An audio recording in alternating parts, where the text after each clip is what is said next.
Hello and welcome. I'm Real Crowd CEO Adam Hooper, and this is the Real Estate Investing for Your Future podcast. Here we explore the latest in commercial real estate trends, insights, and investment strategies that passive investors can use to build real estate portfolios that last. All opinions expressed by Adam, Tyler, and podcast guests are solely their own opinions and do not reflect the opinion of Real Crowd. This podcast is for informational purposes only and should not be relied upon as a basis for investment decisions. To gain a better understanding of the risks associated with commercial real estate investing, please consult your advisors. Today, we welcome back Peter Linneman, former professor at the Wharton School for Real Estate, economist, and principal at Linneman Associates. In today's information-rich conversation, Peter shares insights from his upcoming book, The Great Age Reboot, co-authored by Michael Roizen, Emeritus Chief Wellness Officer at the Cleveland Clinic, and Albert Ratner, an expert on population economics. The book is on cracking the longevity code and the economic impact of our extending lifespans. Our conversation then turns to the longevity of the real estate market, what happens when greed turns to fear, and how to keep some perspective in today's rising interest rate environment. Be sure to check the show notes for a link to Peter's new book, and we hope you enjoy today's episode with Peter Linneman. Peter, thank you so much for coming back on the show. It's been a little while since we've had you on, but we've always enjoyed the conversations. I know our listeners love getting to hear from you, so thank you for, again, taking some time out of your day to share your thoughts with us. Well, you're very kind to have me, and I hope everybody's having a lovely day as they listen to this. Perfect. Well, you've been busy since we last spoke. I know you maybe suggested a few things you're working on when you were last on the show. So why don't you tell us what's been keeping you busy these days, and what have you been up to? Yeah, I've been busy with the normal stuff of writing Linneman Letter and my charity Save a Mind, and my clients and my boards and my investing, especially for opportunity zones. But the one new thing is a book that I co-authored with Michael Roizen of Cleveland Clinic and Albert Ratner, comes out next month, called The Great Age Reboot. And that's very exciting because it's, I think it's a very important and provocative piece of analysis. And so Tyler and I were talking, and I mean this with the greatest respect and no no disrespect, but what are you as an economist doing writing a book about health and aging? Well, Mike Roizen is one of the experts in the world on that topic and has been for a long time, very serious medical researcher at Cleveland Clinic. And my dear friend Albert Ratner was working with him on a book about the Great Age Reboot, living longer, healthier, the changes that are underway that are about to hit us from genetics. And they ran into, Michael could do the medical, scientific, but they got lost in what it meant for the economy and what it meant for moving forward for our country and others. And they would tell people, well, it's clear people are going to live massively longer, massively healthier, and massively younger, if you will, than their chronological ages. And everybody would say, well, we can't afford it. We can't afford it, and they think of their grandmother living her last year of their life, right? And so they called me and said, we need somebody to help us on the economics of it. And I thought, well, what do I know about aging and genetics? Well, it turned out to be just a magnificent experience. I read a lot about genetics. Working with Michael and Albert was a real treat. We worked on it for a long time. And I think it's pretty exciting. And National Geographic is our publisher, and it comes out next month. Fantastic. And so in this concept, the Great Age Reboot, and obviously wanted to dive into that. Just a couple of my kind of quick thoughts is when we think about aging, like you mentioned, it's kind of assume that it's going to be like who wants to extend those like the last years of the kind of winding down of life, right? And is this about extending that later stage, or is this more about living a longer, not middle age necessarily, but extending the good years, if you will, rather than the Yeah. later years?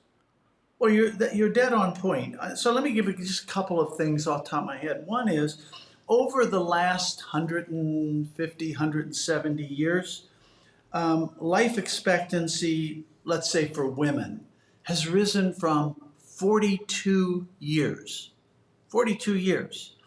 to over 80 today. Okay. And it increased over that time period by about 2.5 years every decade. Now, imagine 150 years ago, we were doing this podcast. You say, well, who wants to live from 40 to 42?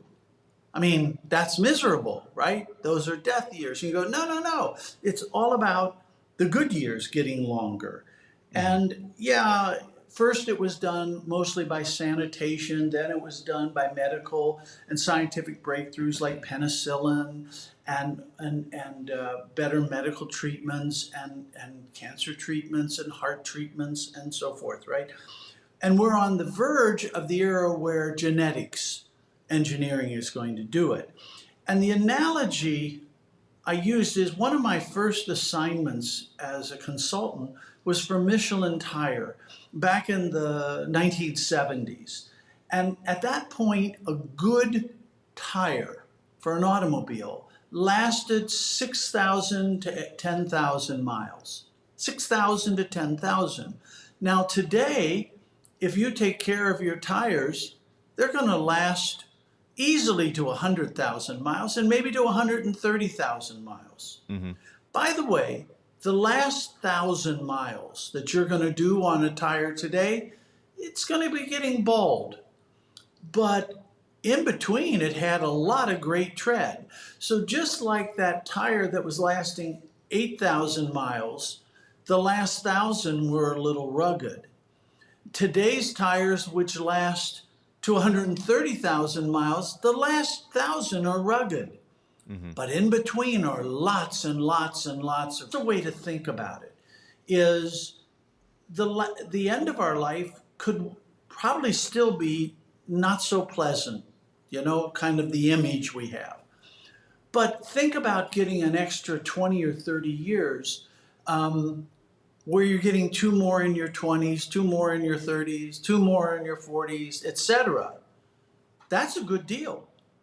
That's a really good deal. And when you think about some of the things that are going on in genetics, I mean, this is going to explode. We're not going to improve 2.5 years per decade. It's going to be multiples of that. And that's because we now understand the genome.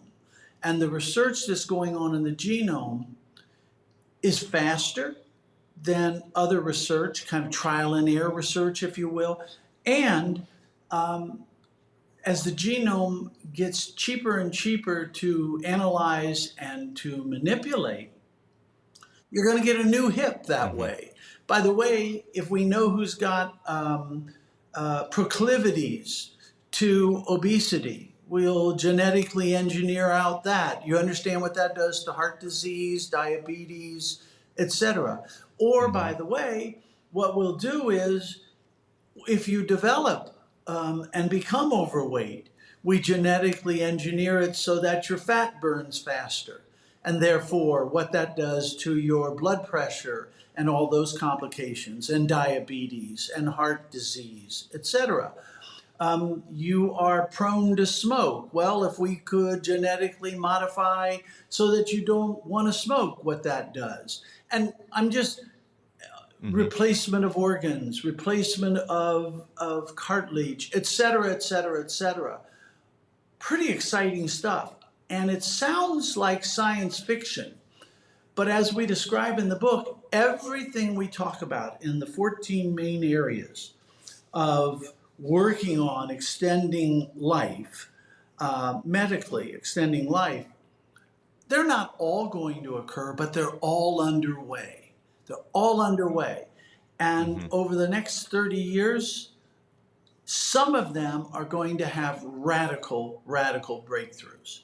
And I'll give you just one or two if you want.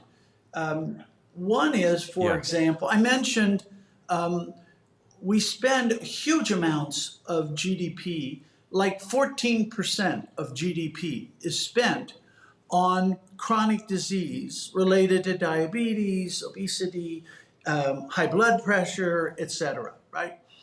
And the main cause, it's not the only, but the main cause of that is being overweight, and in many cases, literally, tragically overweight, right? Morbidly. So imagine we could make your fat burn faster. Well, that issue would disappear, and not only would it disappear, maybe we can go get an ice cream together, right? And so not only did we eliminate the problem, we increased the joy. And you say, well, but that can't happen. They've done that at a number of major institutions and have replicated it, and they've done it to 3 species. And you go, wow, imagine if that happened to us. Another one that is just kind of amazing is if this is, I won't go through all the technical, but if you can imagine, you can understand aging, you could then think about how can I undo aging, like rewinding the video, you know? They have taken, they at a number of major institutions have taken dogs that were kind of at the end of their lives and by genetic engineering made them energetic like pups. And they kept their memories. And they lived longer and better accordingly, a real reboot, if you will. And you go, wow, imagine I could go from being 71 to 30 and I keep all my judgment, all my experience, and I'm going to live then another 30 or 40 years healthy. You go, the productivity gains, and you quickly go, we cannot afford not to have this kind of stuff. Because if you're going to live an extra 20 or 30 years in the way we're talking about, you're going to want to and need to work at least 5 of those. And then you do the math. This is where my part came in. You do the math on what that means. And I'll give you a very, very simple math. The typical person works 40 to 45 years in their lifetime. You know, roughly. Just think you started working when you were 22, right? And you retired when you're 65. I'm just giving a simple. Imagine you work 4 years longer because you're living 18 years longer. That's a 10% increase in your lifetime output. 10% increase in your lifetime output. And you go, oh yeah. And when you realize how much that saves, and I'll give you another variant. I mentioned 14%, roughly, of GDP is spent on chronic diseases, right? Like we were talking about. Imagine we could genetically engineer and get rid of half of that, just half of that. That's 7% of GDP. That's more than $3 trillion a year, every year, that we have to use for other things. And you go, well, I'll tell you what, I'll go and buy a nicer car or have a nicer vacation, or we'll have greater welfare support, or, right? $3 trillion a year would be freed up if all we did was genetically modify our way to that. So it's pretty exciting stuff, and the economics of it are really staggering in the 2 ways I just said. Longer productivity, not to mention you're around longer to share time with your loved ones and share the energy and joy in life and have that judgment around longer. It also means that instead of the population growth largely ending as a result of people not living as long, Like, for example, the Census Bureau predicts about 1 million population growth per year for the next 30 years. Okay, that's quite low. Remember, we have 330 couple of million people right now. Our analysis suggests that you'll do more than 3 times that, even though birth rates stay low. And the way we do it is we don't die. Yeah. So you've got 10% increase in lifetime output. You've got potentially trillions of dollars a year in more available money. And it sounds like relatively good upside. What are the concerns, or Well said. what are some of the risk factors that you're thinking when you look at that? 2 big issues, I think. One is, if you're going to live longer, let's take the reverse of it. Suppose you're going to die at the age of 13, okay? Like 1,000 years ago, 2,000 years ago. If you make a mistake, you don't have to live with your mistake very long. And I'm being flip about it, but you get the point, right? On the other hand, if you're going to live to be a pretty productive or potentially productive 110 years, you may have to live with your big mistakes a lot longer. And it says, therefore, that in a way, society and the individual are going to have to become more attuned to not making big mistakes in their life. That's socially, that's economically, that's physically, right? The second one is, you've got to put some money aside for those extra years to enjoy them and to live them to their fullest. And that means you better start saving. You better save smart. Don't get carried away with fad saving, just fundamentals. And save now, save more now, and just let the power of compounding and putting more aside take care of it. I always remember people say, but I don't want to save. And I say, it is not saving. All you're doing is consuming later. You're going to get to consume. The only question is when. And the more you don't consume today, the more you do get to consume tomorrow. So that's a second issue. There's a third issue, actually. I said there were 2. There's a third, which is, I don't know when the advance I need is going to come. And you've got to stay alive and healthy until the cavalry gets there, right? And it may take 6 years for some things to get here. It may take 29 years for the cavalry to get here on other things. And that means you have these breakthroughs coming. You have to take a heightened control of your own DNA. And one of the things we point out is you control about 80% of your DNA through your diet, through your exercise, through not smoking, through avoiding alcohol and drug abuse, through having stress management, through having good social interactions. You control about 80% of your DNA. Really, you are a genetic engineer for real by doing those things. And it says, wouldn't it be a shame if right before let's take the fat, the genetics that gets rid of fat, wouldn't it be a shame that a day before that was available, you had allowed yourself to get to the point where you died of high blood pressure complications? Okay, so start taking care now so it's around that you can help you deal with your problem. Those are the 3 things. I'm going to attempt a segue here. Kind of building off of that, the 13-year-old analogy of not really having to live with your problems for too long. And it's a word that, getting us back in the real estate space, that a lot of people are thinking about right now is inflation, interest rates, and this transitory word. So can we kind of look at some of the issues that we're going through now as the we're living a longer term economic life here. I'm curious to get your thoughts. Maybe that's a terrible segue. You may think you're struggling, but you're not.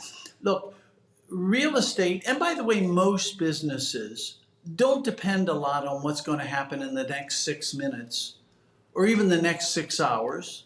Probably not the next 6 days, next 6 weeks, next 6 months, right? Real estate is, do I have a great location? Do I have a good design? Do I have active management?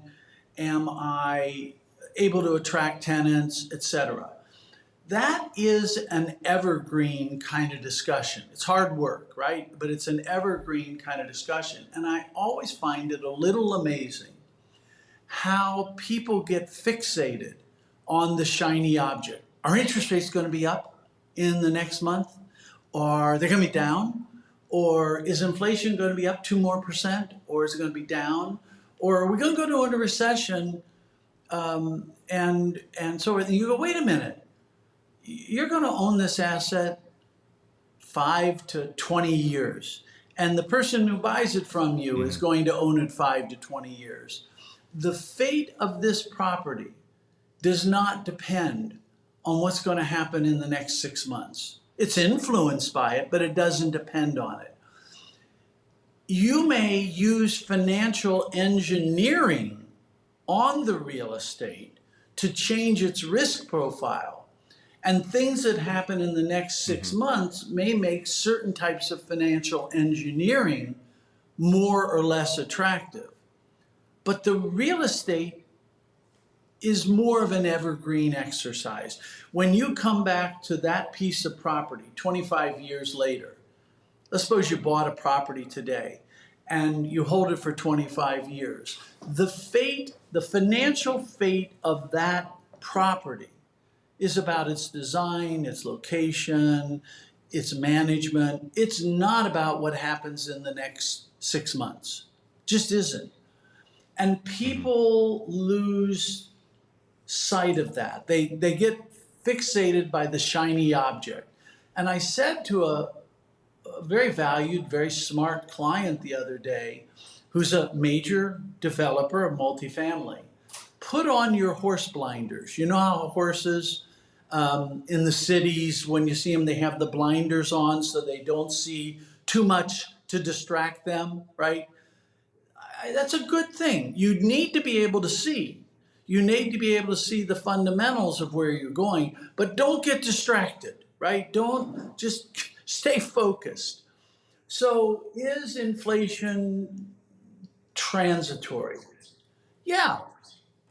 Interesting parallel though, right? Of real estate has always, or historically has been on a longer term horizon, right? And I was having this conversation the other day, and it seems like whether it's political or consumption or media or investment decisions, it seems like there's just been such a shift lately to the short term, right? And how do we start thinking, I think what you're trying to do and what you're uncovering with this book is the comments you made earlier, there's a much longer term picture that we need to be considering here, right? So how do we get this mindset shift? And this is maybe more of a philosophical than a real estate question, right? How do you get that mindset shift into this? I mean that very seriously. Longer term thinking, right? The challenge that you face is that you want to be informed, because understanding what's happening with GDP and job growth and your own community, those are all part of the fabric that you operate in as a real estate owner or operator,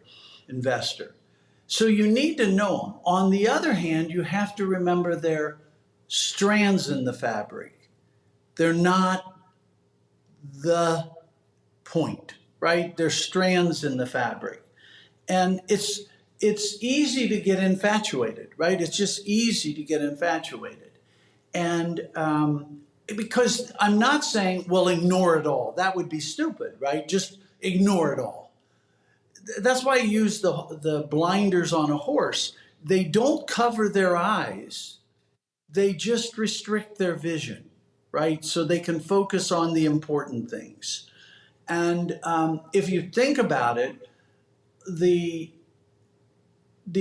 media runs out of the main stuff, and they got a lot of hours to fill.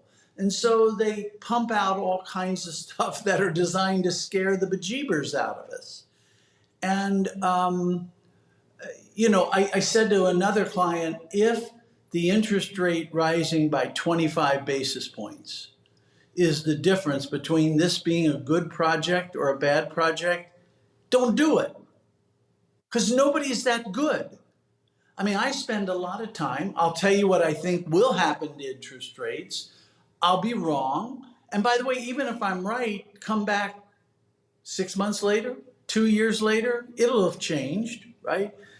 If this investment depends on a 25 or 50 basis point in the short-term interest rate, or the long-term interest rate, or it depends on a 3 to 5% difference in construction cost, I'm going to make your exercise a lot easier.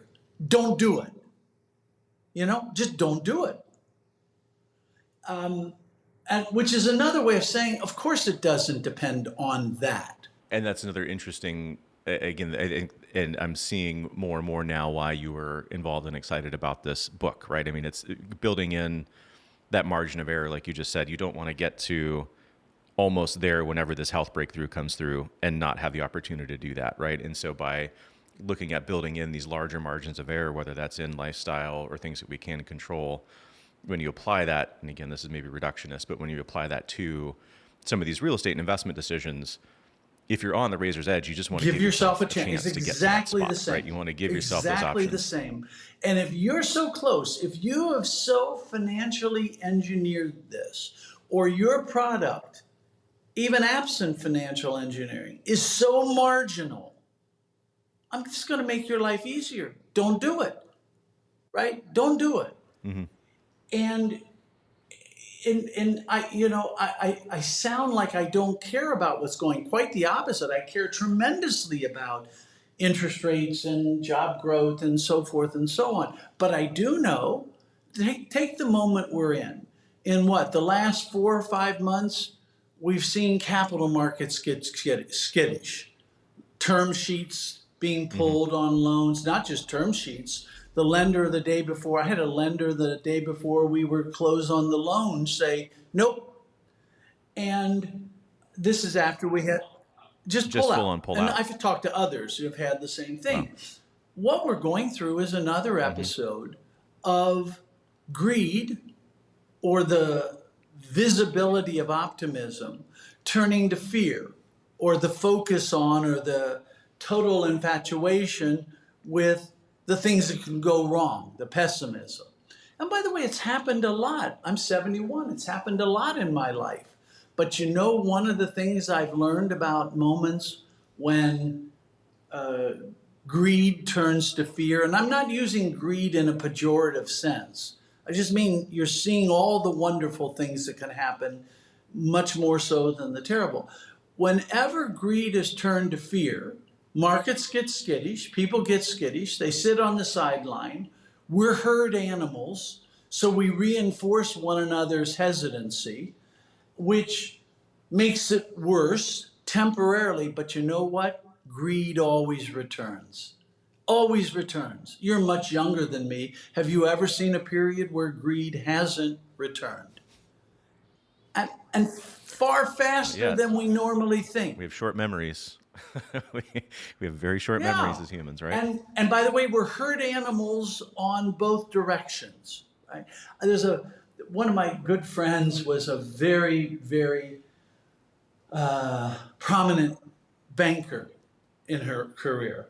And she was with my group one time, and we were over in Kenya watching the wildebeest cross the Mara River. And I don't know if you've ever seen the Nature Channel, but the crocodiles and the wildebeest jumping in and the whole deal.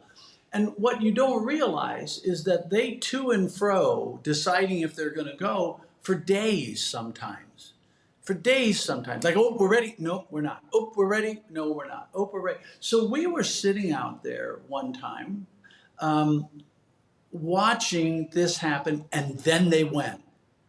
And something like 30,000 in a matter of minutes, 10 minutes, 15 minutes, go plunging and going across, and the crocodiles and the whole deal, and they're breaking legs and the whole deal. And my friend looks at me and says, "They're bankers." And I said, "You got it." And then they suddenly stop. Then they just stop. And a whole thousands of them stand on the riverbank for another day, toing and froing, or for another 4 hours, to or fro. And I'll never forget her saying, these, they're just bankers. So we are herd animals both directions.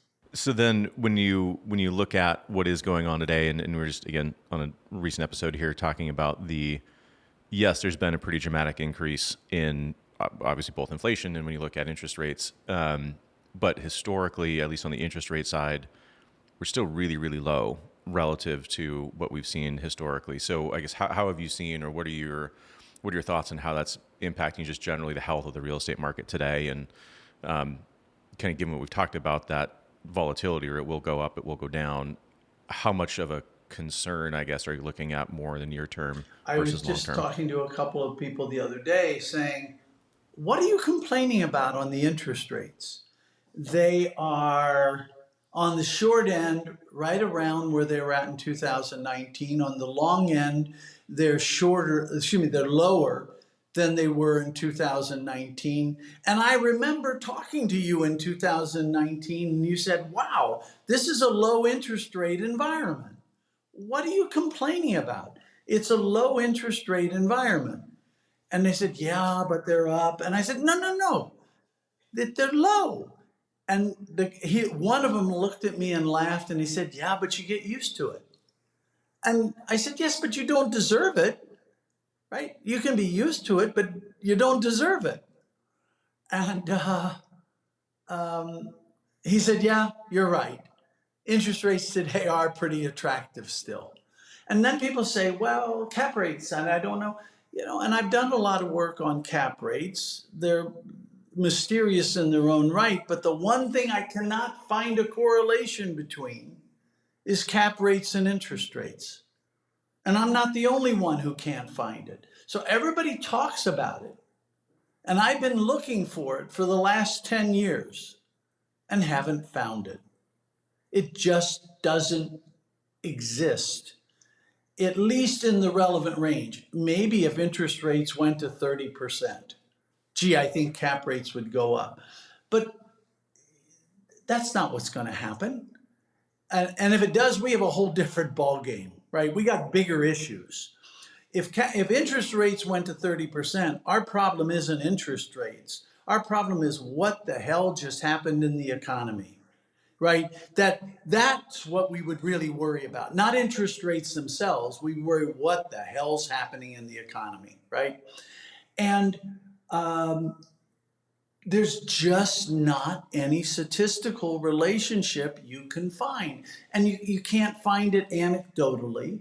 I read a very interesting piece of research by someone at Crow Holdings recently that looked at episodes, the 6 episodes when short-term interest rates increased dramatically, doesn't find any pattern of movement of cap rates associated with it, et cetera. And there's a lot of reasons you can give, but just take the agnostic version, right?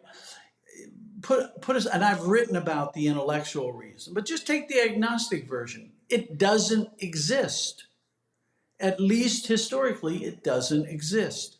And that's because the spread above the base rate is massively more volatile than the base rate itself. And therefore, most movements in cap rates are driven by the spread, not by the base rate. And spread being more emotionally ethereal, momentum driven? Being driven, I think, by 2 things. Or fundamentally driven? Well, probably 3. One is inertia, right? Kind of what is continues. But then you go to the other extremes.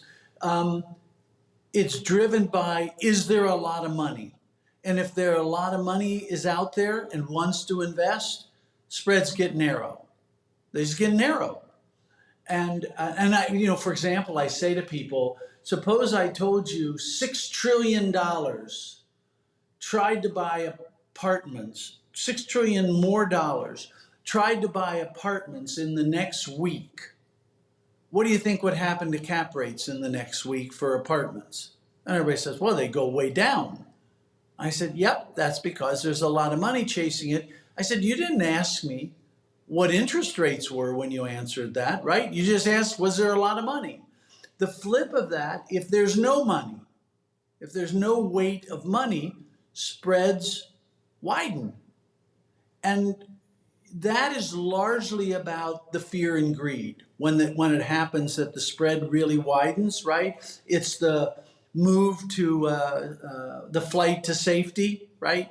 Out of risk assets, and the spread widens. And you've seen that any number of times. And it's not about the real estate per se, it's about the psychology of fear, where I'm getting out of risk assets. And then when I want to come back in, which invariably we do, you get the weight of money narrowing spreads with a lot of noise in between. And there's a lot of money out there.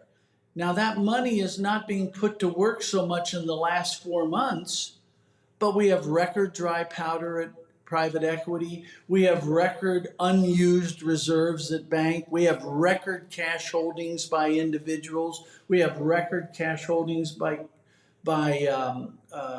corporations. I mean, there's a lot of liquidity out there.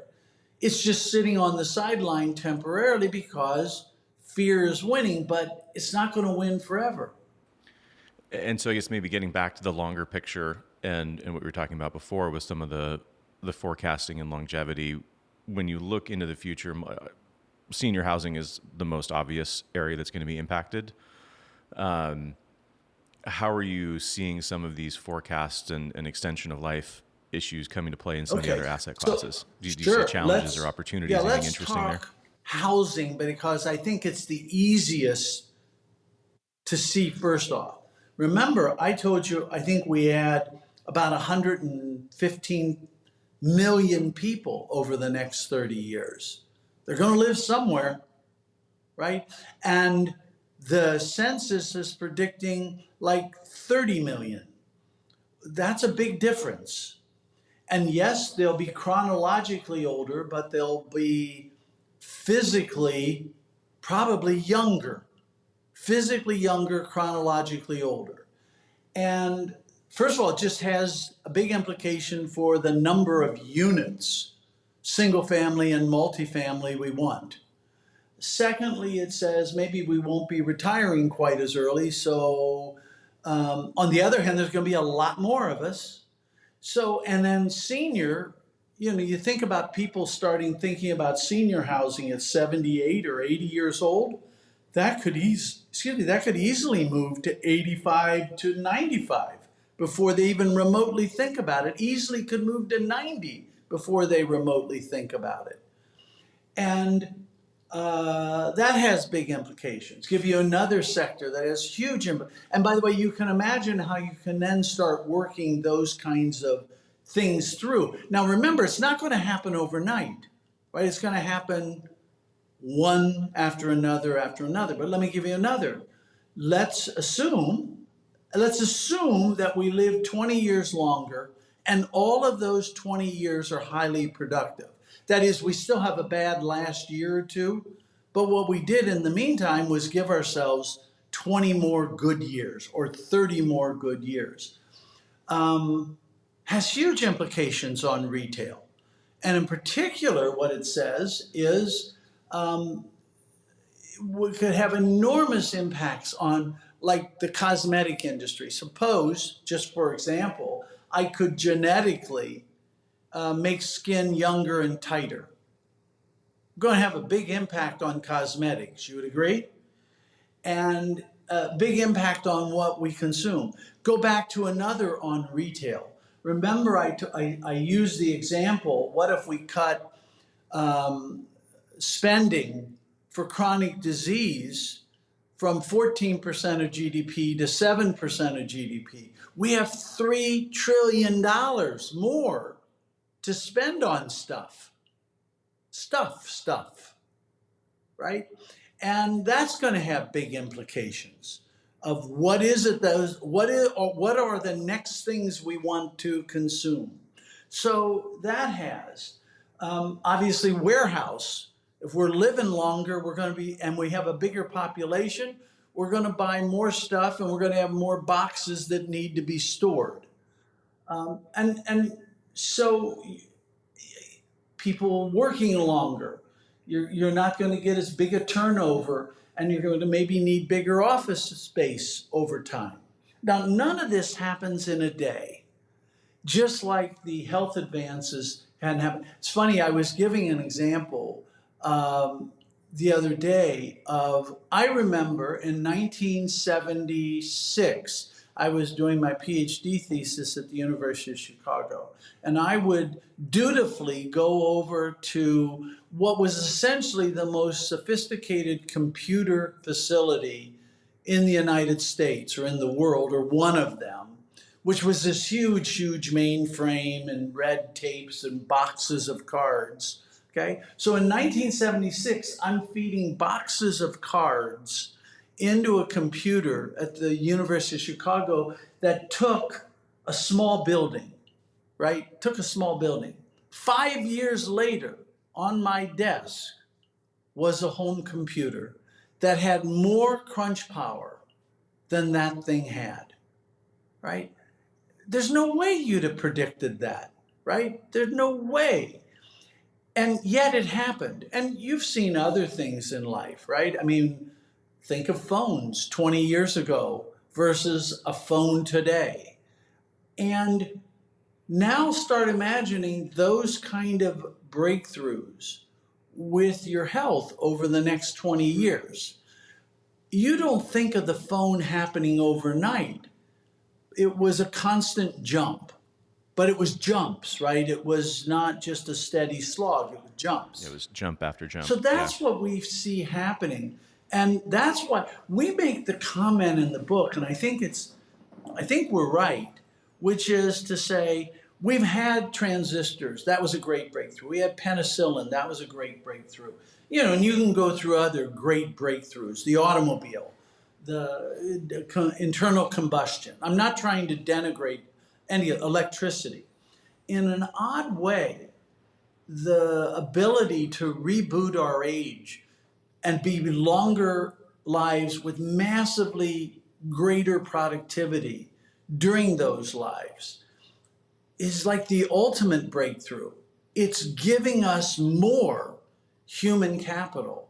And the invention of transistors came from human capital, and the invention of the internal combustion engine came from human capital, etc. And if we have more human capital out there and being productive longer, we're going to get a whole bunch of breakthroughs in other areas because we have that. An exponent to that of the multiplier of, it's not just about the productivity and longevity, right? You have all that opportunity for the power of human output, right? To multiply. For example, just a silly example. Suppose when Warren Buffett's born, I think his life expectancy at birth was around 55 years. A male born in that year. Okay? Well, what would have the world looked like if Warren Buffett would have died at the age of 55? And what is he now, 93 or some age? Think of all the things he's achieved, not only as an investor, but as a person, as a charitable. And I'm just taking him because he's famous, right? And you can do that in field after field with person after person. One of my closest friends is essentially this era's example of it. She's 100.5 years old, lived independently until about 2 years ago, still doing okay, talk to her every day. She worked until she was 92. She worked for profit until she was 76. and kept reinventing herself. You know, she got an MBA at Northwestern in 1946, was the only woman in her class. Then she had a career in business. She sold the business, and in her 40s goes back and gets a PhD in economics after her family was old enough. And then she becomes a professor, and then goes on corporate boards, and then she retires from, quote, the paid world at the age of 76 and runs a very effective charity for $1 a year from the age of 76 to 92. And again, reinvented herself. That's what we're talking about, and was highly productive. Now imagine she's the norm. Maybe not in intelligence, but in an energy, but she's the norm. Right now, she's the exception, right? Imagine she's the norm. Albert Ratner, our co-author, Albert's like 94, same as Buffett. Imagine if Albert had lived only to life expectancy. The things that happened, the people he helped, and so forth. So it has an effect way beyond what you first might imagine. Because all you need are one or two big breakthroughs come out of those extra years. I mean, Steve Jobs unfortunately passed away at what? He was 49 or 52 or whatever, 50, whatever age tragically he was, right? Imagine he could have been genetically modified so that his disease didn't take him. And he had another 20 years, 30 years, 50 years. The good he could have done. Yeah, it's fascinating. And I think, again, to your point earlier, these are not, these are processes and science that's much more near term than what you're talking about would indicate far off in the future science fiction. That's right? why the genome mapping, which was what, 18 years ago or whatever it was, but it took them, we've got in the book, it took them a long time and lots of money to do. Now it takes like a day, and it's almost trivially expensive, and it's getting cheaper every day and faster every day. And the manipulation of it, we do have CRISPR and a CRISPR competitor. And yes, they'll get improved. You know, my gut is come back 20 years from now, and these massive breakthroughs by CRISPR or CRISPR-like genetic modifiers that we go, wow, we're going to look back at those and say, oh yeah, that's like the initial internal combustion engines versus what's there 20 years later, 30 years later. Give you another one you may have occasionally see these professional athletes injure a knee, for example, and they go get a treatment that injects stem cells in their knee to replace the cartilage, to hopefully regrow cartilage. And you pretty much have to do it outside the United States, and it generally doesn't work. It may give some temporary relief, but it does work. That is to say, the technique they're doing does work. The problem is you have to inject about 1 million more cells than they're currently doing. Now think about that, because those injections would get rid of arthritis and the need for knee replacements and hip replacements and shoulder deterioration, right? They know how to do it. They're actually even doing it to athletes, not just athletes, but athletes get the most note. But they aren't working because they're not injecting enough cells, right? That's a manufacturing problem. That's not a science problem so much as it is an engineering problem, science, yeah. Right? So take that one. We know how to do it. We just don't have the manufacturing capability to manufacture as many cells as we need. Well, what's one of the things we're really good at as a society? Figuring out how to make stuff once we know what to do. Now, is it going to happen overnight? No. But there's one where you can imagine in 15 years, you go in for something akin to arthroscopic surgery, except they're not doing surgery. They're doing injections that are modifying and injecting stem cells. And suddenly your cartilage regenerates and all that pain you have in your knees and hips and so forth go away, and all the surgery that went with it and all the rehab goes away. You kind of go, wow, that's staggering what that would do to change life quality. I have 2 artificial hips, thank God that we have that technology. Imagine if we would have been able to do this. Because if I had not gotten 2 artificial hips, I got one when I was 59, I'd have been one of those lame old guys, right, that I saw when I was growing up before they had replacements. And once you're a lame old guy, you're going to become an unwell lame old guy pretty quickly. And the breakthroughs that can happen are pretty stunning, but you got to take care of yourself until they come. Well, Peter, I can attest you are anything but a lame old guy. So well, I'm at least one of those. You can cross that one off. There you go. Well, I know you've got a hard stop coming up, and since we are still a primarily real estate focused show here, just as we wrap up, what's keeping up at night about the market, and then what has you most optimistic? Again, ton of fascinating optimism in the book, right? We'll have links in the show notes. Amazing read, whether you're listening to this pre-order or after it's out, we'll have links in there, and highly, highly recommend you pick that up. But bring it back to the real estate here. What has you keeping you up at night, and what's got you most optimistic? Well, let's start with the about most markets these days? optimistic. People keep saying that people aren't coming back to work, right? That's been the narrative since about April 2020, that people are never going to come back to work. They've re-examined their lives, all that kind of stuff, and they're not going to come back to work. And all that's happened since then is people keep coming back to work.